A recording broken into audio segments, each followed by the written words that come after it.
السلام علیکم ورحمۃ اللہ وبرکاتہ۔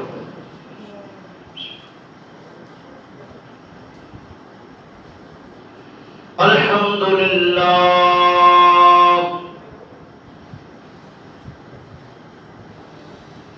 الحمد للہ نحمدہ ونستعینہ ونستغفرہ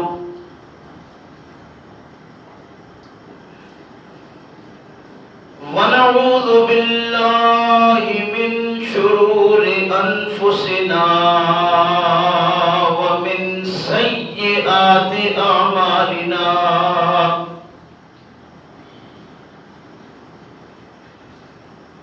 من يهده الله فلا مضل له ومن يضلله فلا هادي له ونشهد أن لا إله إلا الله وحده لا شريك له ونشهد أن محمدا عبده ورسوله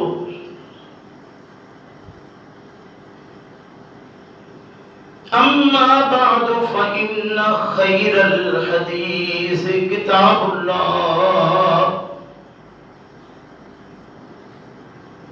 وخير الهدي هدي محمد صلى الله عليه وسلم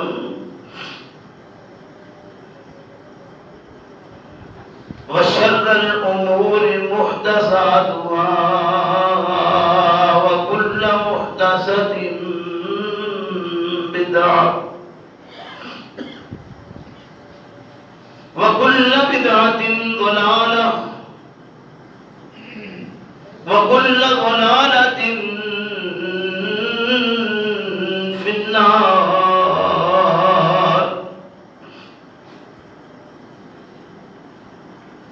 فأعوذ بالله من الشيطان الرجيم بسم الله الرحمن الرحيم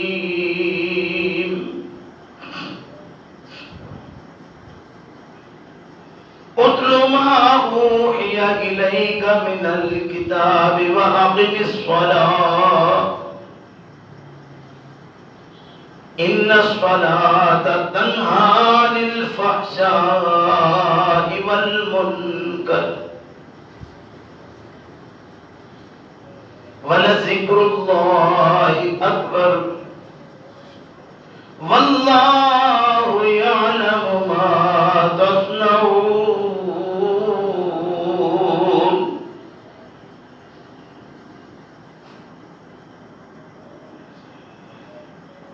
اتلو تلاوت کیجئے، پڑھیے، ما اوحی الیک، جو وحی کیا گیا ہے آپ کی طرف اے پیغمبر صلی اللہ علیہ وسلم، من الکتاب، کتاب سے، وَأَقِمِ الصَّلَاةَ، اور نماز کو قائم کیجئے،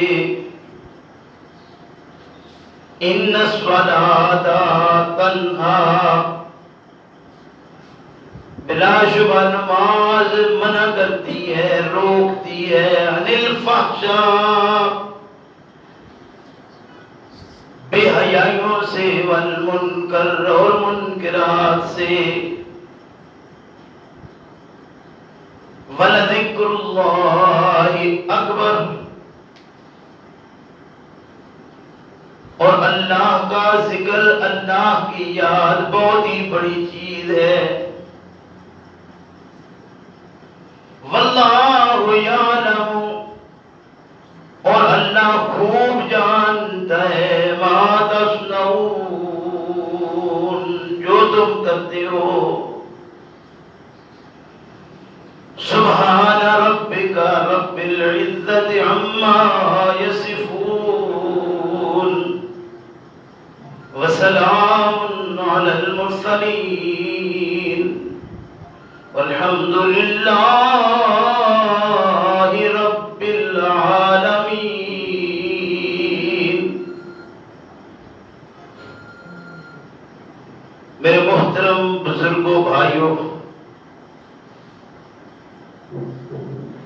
آج کے سبق میں گزشتہ سبق میں تلاوت کی گئی آیا مبارکہ کو ہی تلاوت کیا گیا ہے،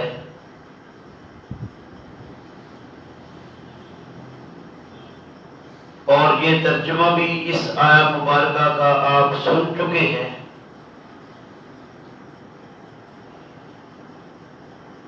کیونکہ پچھلے جمعہ میں اتلو پر تفصیلی بات آپ سن چکے ہیں کہ تلا یتلو تلاوتن سے یہ امر کا جو صیغہ ہے جس میں اللہ کے پیغمبر صلی اللہ علیہ وسلم کو خطاب فرما کر امت کو جو ایک حکم دیا گیا ہے اس کی وضاحت آپ بتفصیل سن چکے ہیں۔ یہاں ایک بات مزید اس سلسلہ میں بیان کر کے بات کو آگے چلاؤں گا کہ اللہ رب کریم نے اللہ کے پیغمبر محمد الرسول اللہ صلی اللہ علیہ وسلم کا جو دنیا کے اندر آخری چناؤ فرمایا ہے بحیثیت نبوت اور رسالت، کہ آپ صلی اللہ علیہ وسلم کے بعد کوئی نیا ہو یا پرانا، نبی ہو یا رسول دنیا میں اب آنے والا نہیں ہے۔ گویا کائنات کے اندر پیغمبر اسلام صلی اللہ علیہ وسلم کی ذات مقدسہ کے بعد اگر کسی شخص نے بھی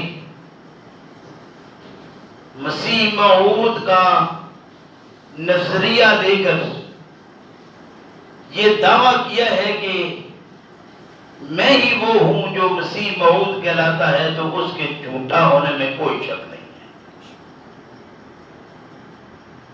ہم یہ بات علن اعلان کہتے ہیں اور کوئی جھجک اس میں محسوس نہیں ہوتی۔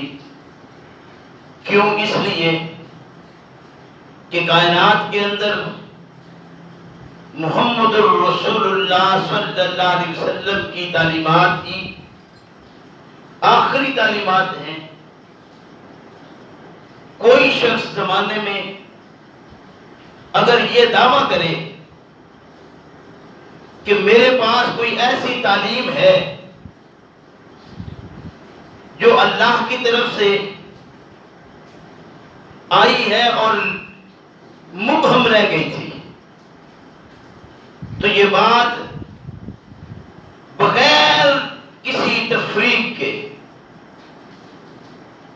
ہم اس کا انکار کر دیں گے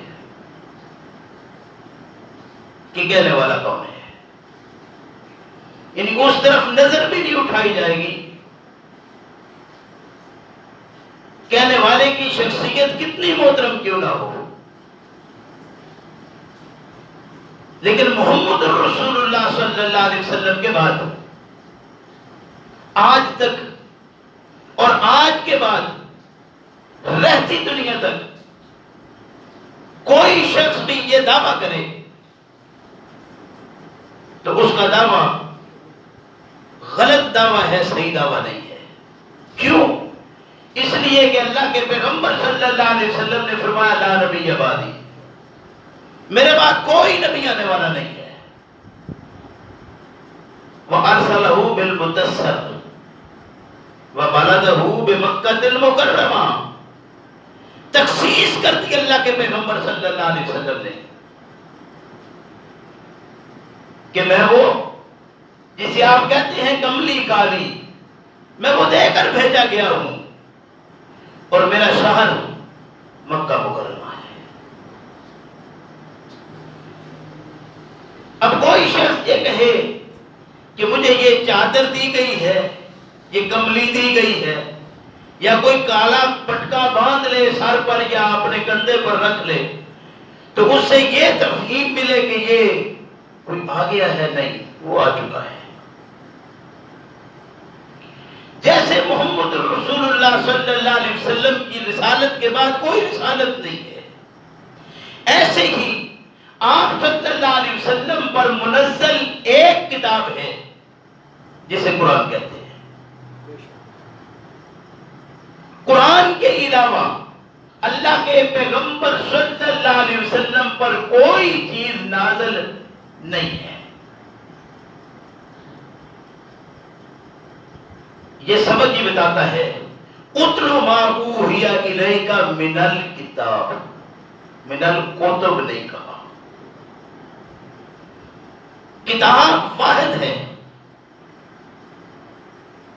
اور کتب جمع ہے،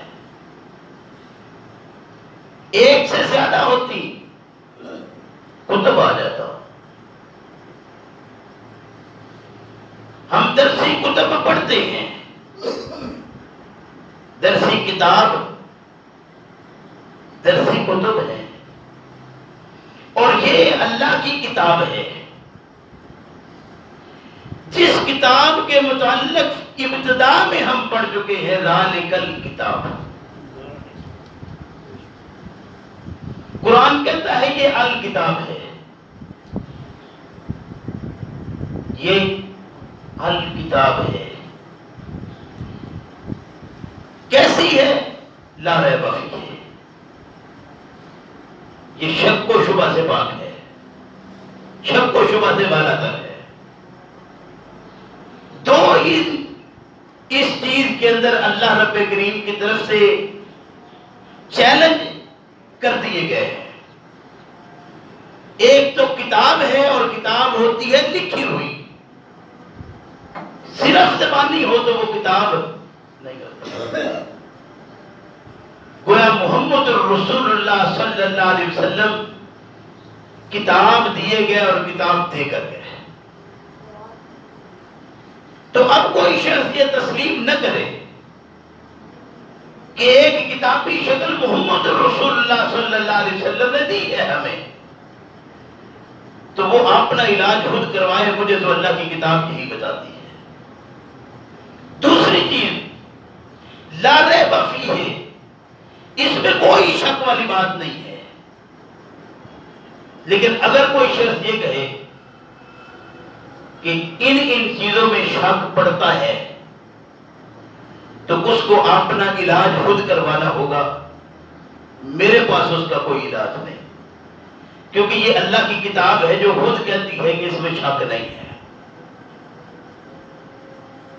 پھر آگے جا کر یہ فرمایا کہ اگر یہ کسی اللہ کے علاوہ کسی اور کی طرف سے ہوتی تو اس میں اختلاف پایا جاتا، گویا یہ اختلاف سے مبرہ کتاب ہے۔ اگر کوئی شخص یہ دعویٰ کرے کہ اللہ کی کتاب کے اندر کسی مقام پر شک پڑتا ہے اور یہاں اختلاف ہے تو وہ اپنا علاج خود کروائے گا، ہمارے پاس اس کا کوئی علاج نہیں ہے، کیونکہ قرآن خود یہ بات کہتا ہے کہ وَلَوْ كَانَ مِنْ عِنْدِ غَيْرِ اللَّهِ لَوَجَدُوا فِيهِ اخْتِلَافًا كَثِيرًا۔ پھر یہ قرآن خود یہ بات دعویٰ، یہ قرآن کے دعویٰ ہیں، لیکن دعوے کے اندر وہ اپنے دلائل بھی پیش کرتا ہے، لیکن ہم نے تعلیم وہ حاصل کی ہے جس تعلیم نے ہمارا ستیہ ناش کر دیا، اور ہمیں ان ابتدائی چیزوں کے اندر جن کی وضاحت کی ضرورت اس وقت میں جسے فتنوں سے بھرا ہوا وقت آپ کہتے ہیں، جس دور کے متعلق ہم کہتے ہیں کہ پیغمبر اسلام صلی اللہ علیہ وسلم جس دور میں تشریف لائے، زمانے کے اندر کفر، شرک، الحاد یہ عروج پر تھا۔ اگر یہ بات صحیح ہے تو یہ بات پھر بھی ہمیں تسلیم کرنا پڑے گی کہ محمد رسول اللہ صلی اللہ علیہ وسلم کے وقت کے اندر جب قرآن نازل ہوا تو جن چیزوں کی ہم سمجھتے ہیں آج کے وضاحت نہیں کی گئی، اس زمانے میں بھی اس کی وضاحت کی ضرورت نہیں تھی، یا اس کی وضاحت کر دی گئی ہے، جسے آج ہمارا یہ شیطان جو اندر خون کی طرح چل رہا ہے ہمیں تسلیم نہیں کرنا دیتا۔ قرآن خود ساختہ سوالوں کے جواب نہیں دیتا۔ ہاں اس وقت اللہ کے پیغمبر صلی اللہ علیہ وسلم پر جب قرآن نازل ہو رہا تھا، اللہ رب کریم نے ارشاد فرمایا کہ یاد رکھو ابھی قرآن نازل ہو رہا ہے، اگر تم کوئی ایسا سوال کر بیٹھو گے تو جواب اللہ کی طرف سے آ جائے گا۔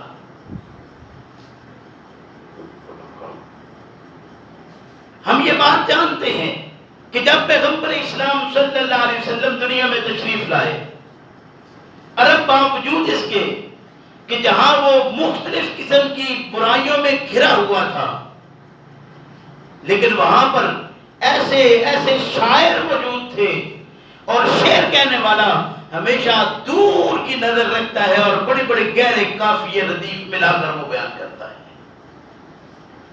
وہ ایسے ایسے شاعر تھے عرب کے اندر کہ ان کا اپنا ایک نام کا ڈنکا بجتا تھا۔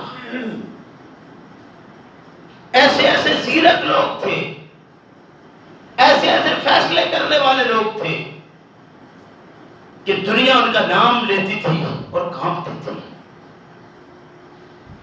یہی وجہ تھی کہ رسول اکرم صلی اللہ علیہ وسلم جب اللہ کا پیغام پہنچانے لگے تو جس نے سنا کہیں ایک کے ساتھ دوسری، دوسرے کے ساتھ تیسری آیت میں یوں ملتے ہوئے الفاظ نظر آئے، اور نے کہا یہ شاعر ہے۔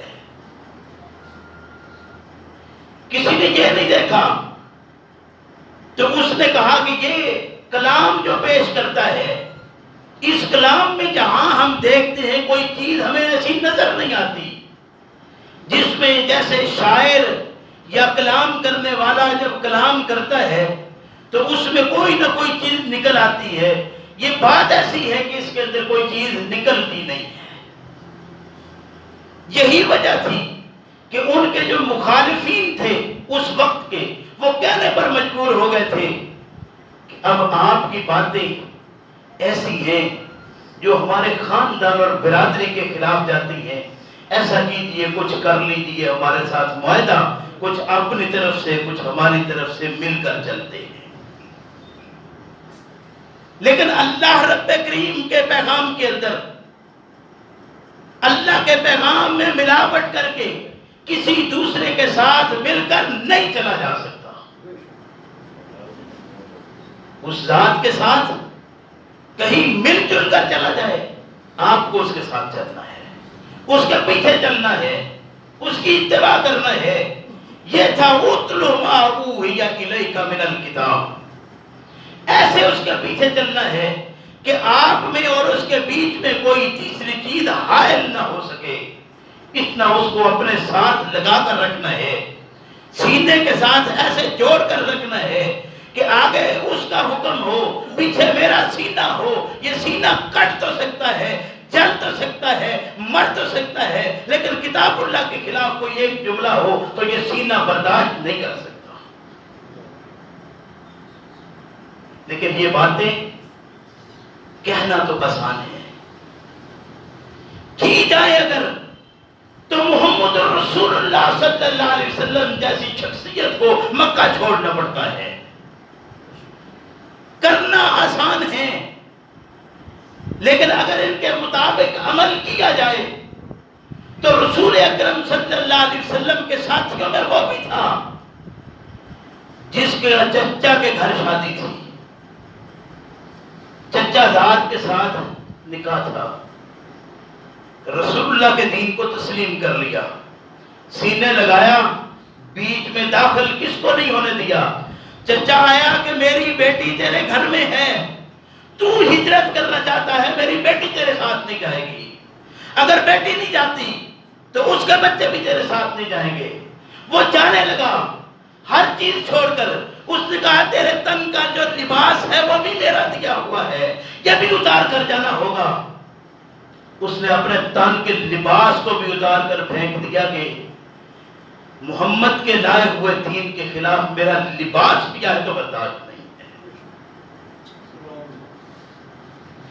پھر وہ اس حالت میں جاتا ہے ماں کے گھر، اندھیرا ہے، ماں نے دیکھا کہ میرا بچہ جس طرح دنیا میں آیا تھا آج اس شکل میں اپنے بال بچہ ہوتے ہوئے اس حالت میں کیسے چلا گیا۔ ایک کپڑا پھینکا کہ اوپر لے اپنے جسم کو ڈھانک، اس کے دو حصے کیے، ایک اوپر اور ایک نیچے پاتا۔ ایک لمبا سفر طے کیا ان دو چادروں کے ساتھ، اور محمد کا غلام محمد کے غلاموں میں شامل ہو گیا صلی اللہ علیہ وسلم کے۔ پیغمبر اسلام صلی اللہ علیہ وسلم مسجد میں تشریف لائے، صبح کا وقت ہے، دو چادروں میں ایک لپٹا ہوا دیکھا، ذوالبجد ہے، دو چادروں میں لپٹے ہوئے کون ہے، کیا ہے؟ کہا یا رسول اللہ صلی اللہ علیہ وسلم یہ واقعہ پیش آیا ہے، سینے سے لگایا۔ یہ وہ ساتھی تھے جنہیں کہتے ہیں رضی اللہ عنہم ورضوا عنہ۔ یہ نعرہ لگانا بڑا آسان ہے کہ میں نبی کے یاروں کا غلام ہوں، ان کی غلامی میں موت قبول ہے، لیکن عمل کا ایک ذرہ بھی قبول نہیں ہے، کردار نام کی کوئی ایک چیٹ بھی ہمارے اوپر نہیں ہے۔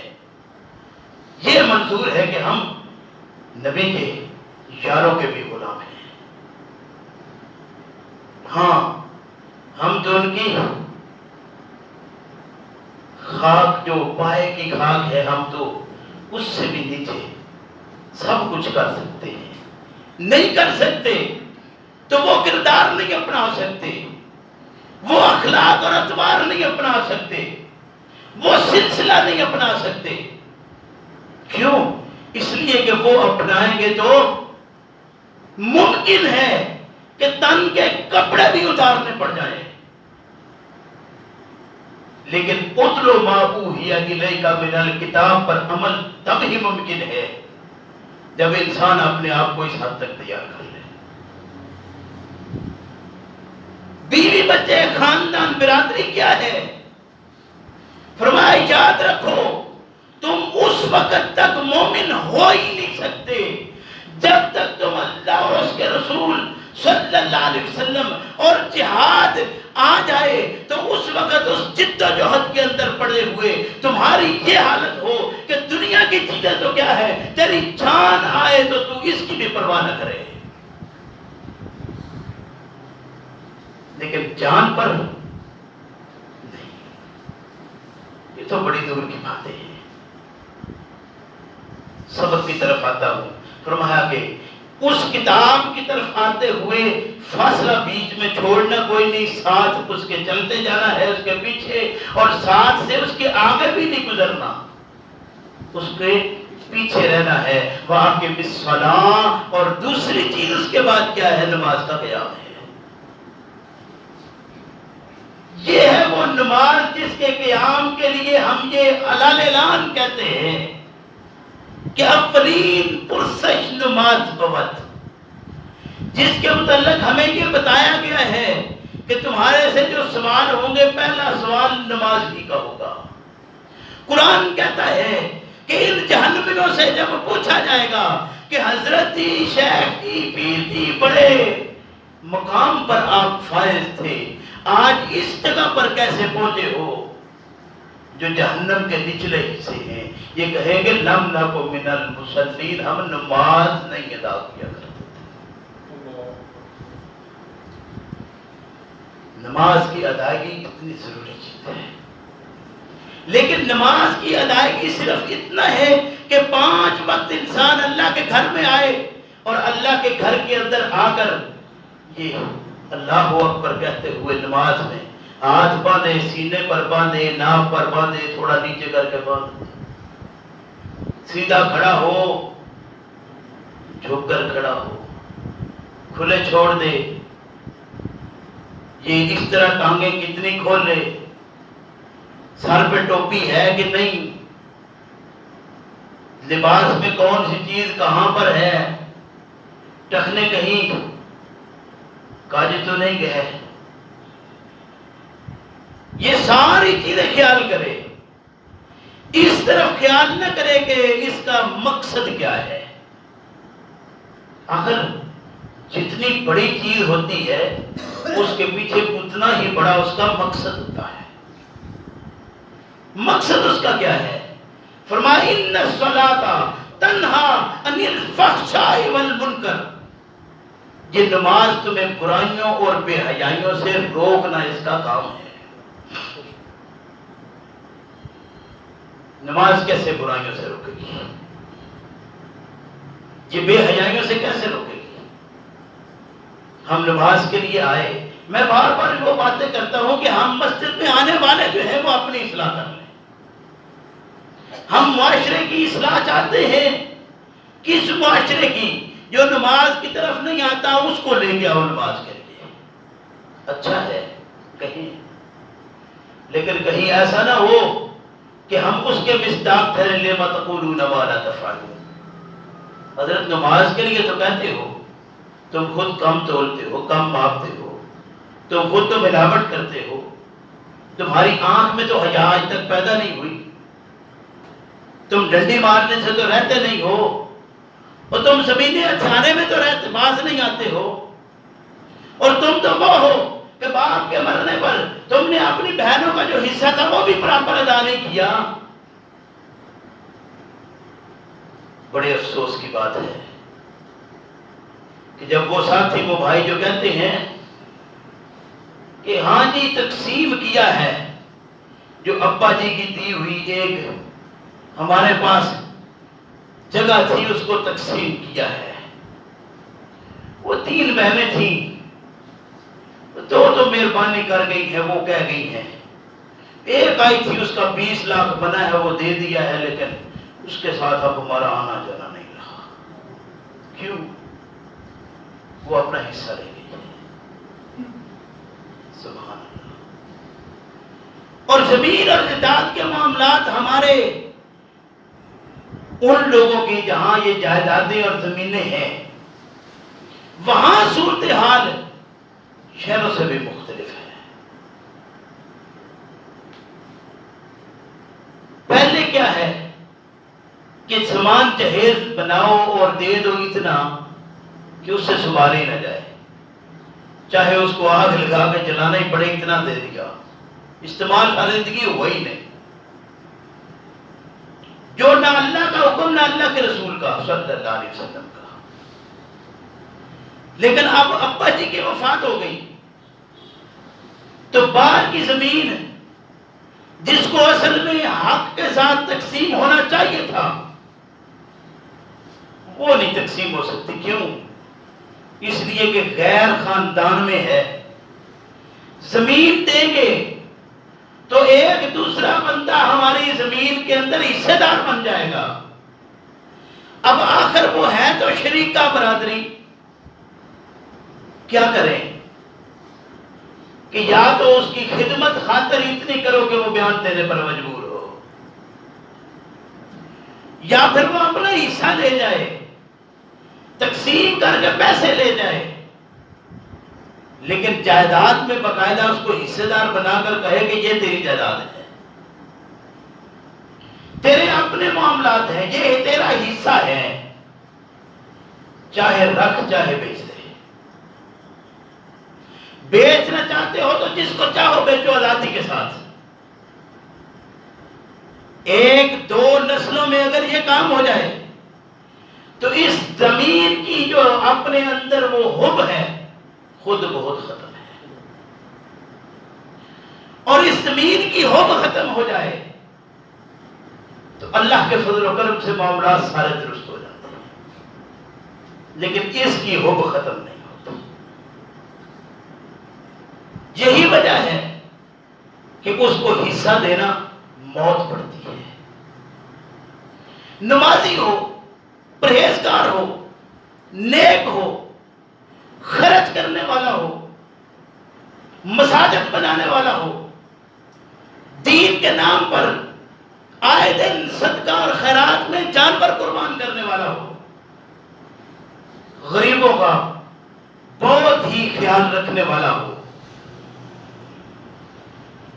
فقیر آ جائے تو اس کی اچھی خدمت کرنے والا ہو،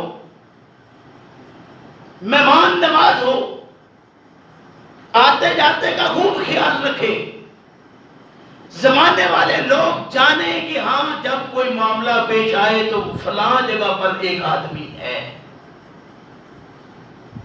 کہ وہ بچی کی شادی کا معاملہ ہوگا تو بھی اس کے پاس ایسے معاملات اور سورسز ہیں کہ وقت گزار دے گا۔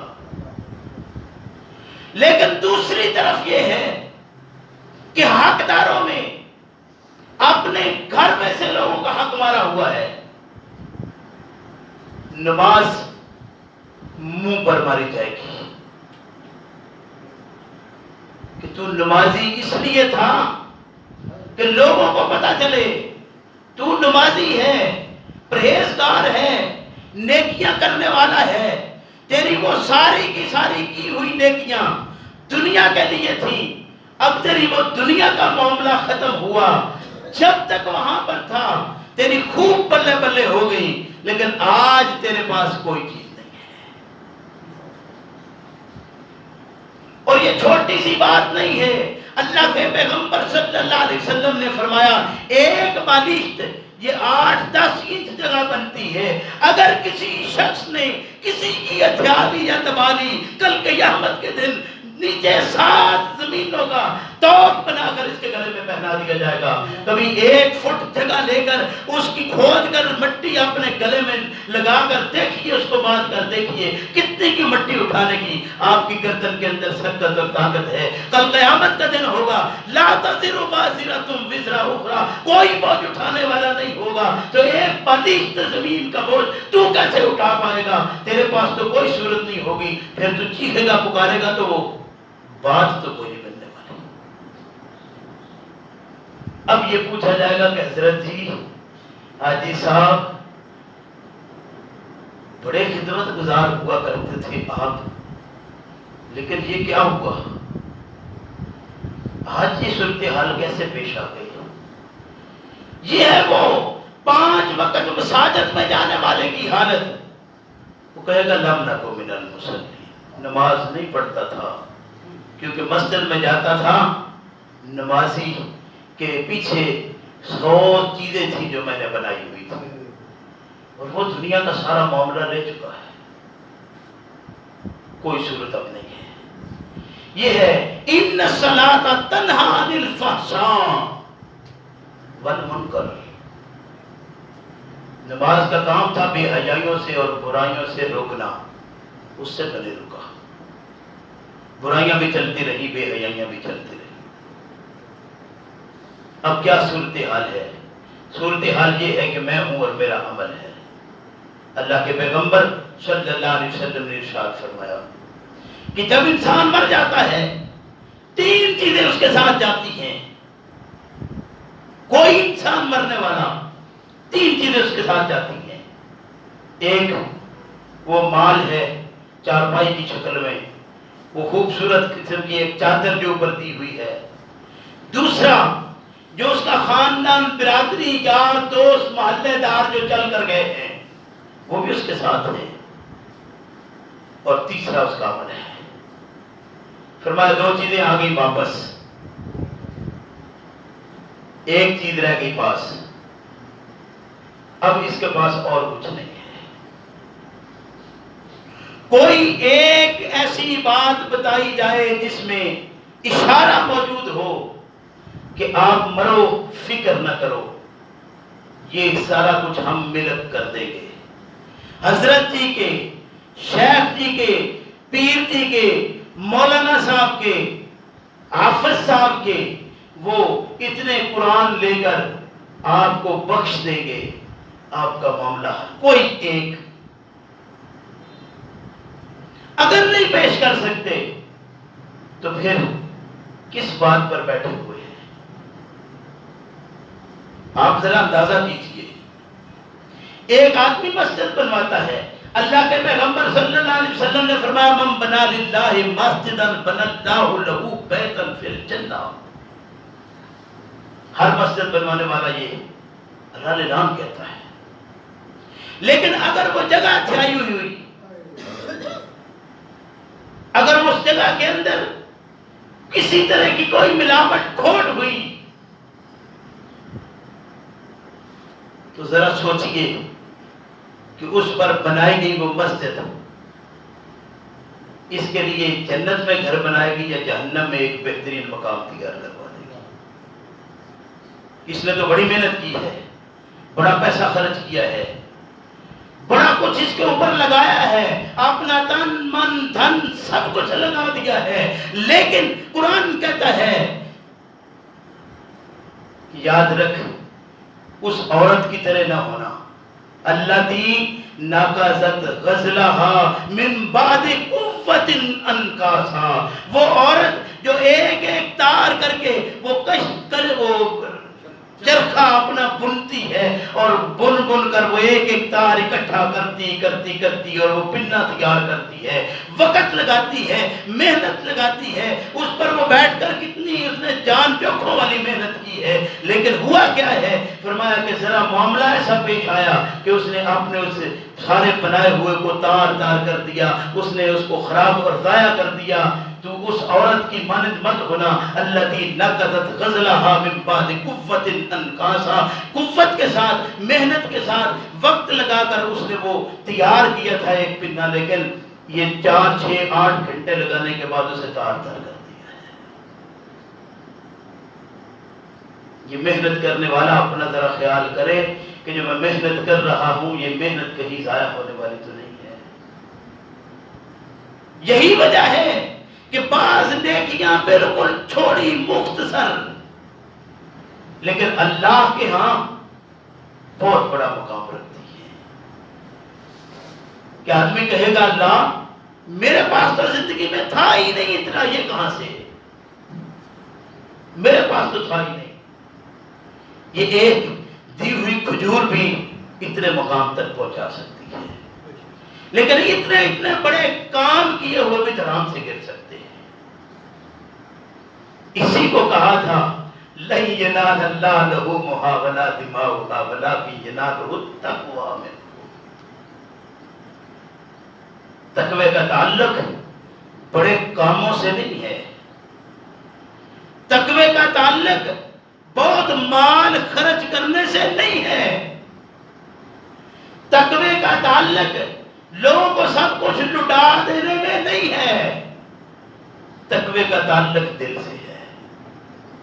التقوی ہاہنا، التقوی ہاہنا ویشیر الی صدرہ ثلاث مرات. اللہ کے پیغمبر صلی اللہ علیہ وسلم نے 3 بار اشارہ کر کے فرمایا التقوی ہاہنا. تقوی کا تعلق دل کے ساتھ ہے، اور دل کی زمین صاف ہوئی چھوٹی سی کی ہوئی نیکی تمہاری کہاں لے جائے گی. تقوی پر زمین یہ صاف نہ ہوئی، تقوی اتقاء نہ ہوا.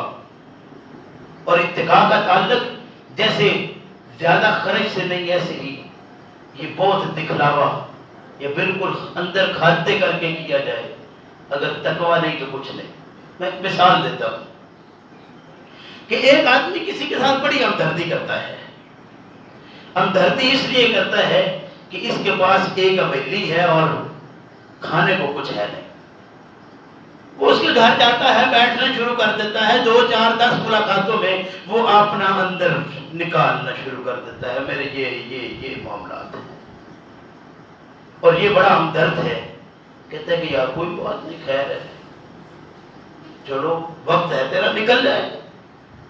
وہ پہلے تیار بیٹھا ہے، اس نے اوپر سے آفر کر دی. وہ 1 دفعہ لیا، 2 دفعہ لیا، 3 دفعہ لیا. وقت گزرا، اس نے کہا یار اب میں نے بھی، وہ بیٹا آ گیا باہر سے مکان بنانے ہیں، وہ کچھ تیرے پاس حساب تھا تھوڑا سا، اگر ضروری نہیں ہے نہ کوئی جلدی ہے، لیکن چلو. اب وہ خریدنا شروع کیا 2 4 6 بار کے بعد جیسے وہ کبھی اب اشارہ کرتا تھا اب اس نے کر چکا. کچھ وقت سوچنے کے بعد وہ کہتا ہے یار بات صحیح ہے، آپ نے بڑا وقت میرا نکالا ہے، بڑے آپ مہربان ہیں میرے، تو چلو یار وہ آپ نے بھی کہیں زمین خریدنی ہے تو وہ میرے پاس جگہ ہے۔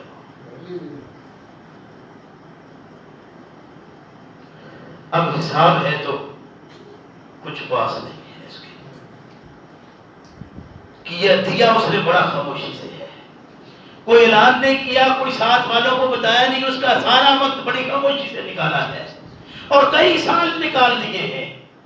مقصود کیا تھا؟ اب اس کے نیت کی بات ہے، میں ایک مزید بات کرنے لگا ہوں کہ ابھی اس نے یہ بات کی نہیں، اندر کھاتے خاموشی سے دیتا رہا، وقت آنے سے پہلے اجل اس کی آ گئی، مر گیا۔ اب یہ اللہ کے پاس گیا، مال اس نے خاموشی سے خرچ کیا ہوا ہے، نیت کیا تھی؟ کیا فائدہ ملے گا؟ کچھ بھی نہیں ہے۔ اس لیے مال خرچ کرنا ہے ظاہر یا چھپ کر، جیسے بھی کرنا ہے، نیت اپنے کو صاف کرنا ہے۔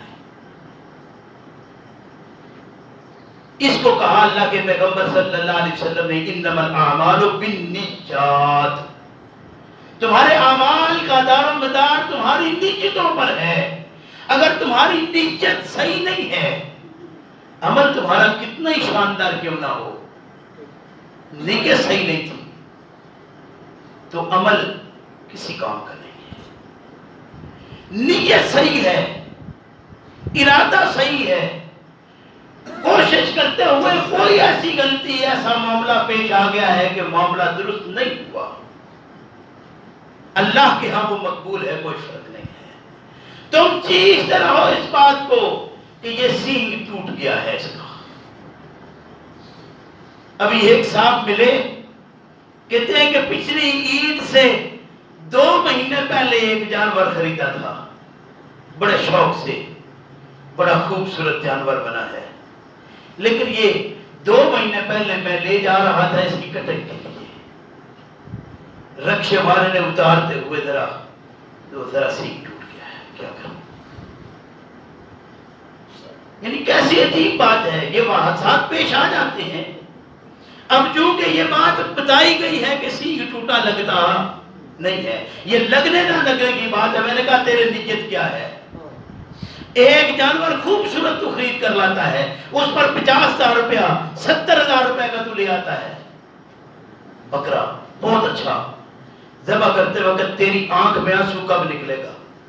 70,000 والے پر چھری پھرتے ہوئے جا، ذرا سوچ تو صحیح، کہتے وہ تو دل کا ٹکڑا ہے ایک لحاظ سے، کہ دل پر چھری تب چلتی ہے تو ڈرتا کس بات سے ہے؟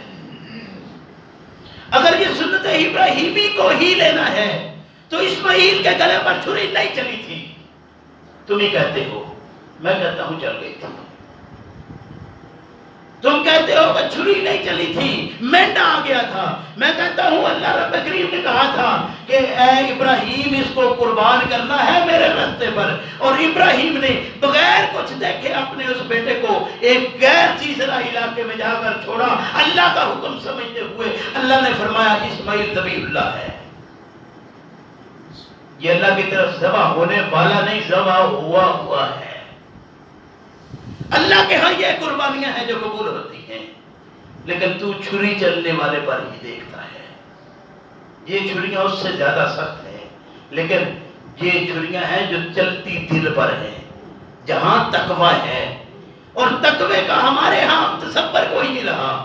ہم سمجھتے یہ کیا ہے، جانور خریدا ہے، اتنا پیسہ لگایا ہے، پیسہ کہاں سے آیا کچھ پتہ نہیں ہے، اور وہ جس پر اتنی تگودو کی محنت کی ہے۔ اب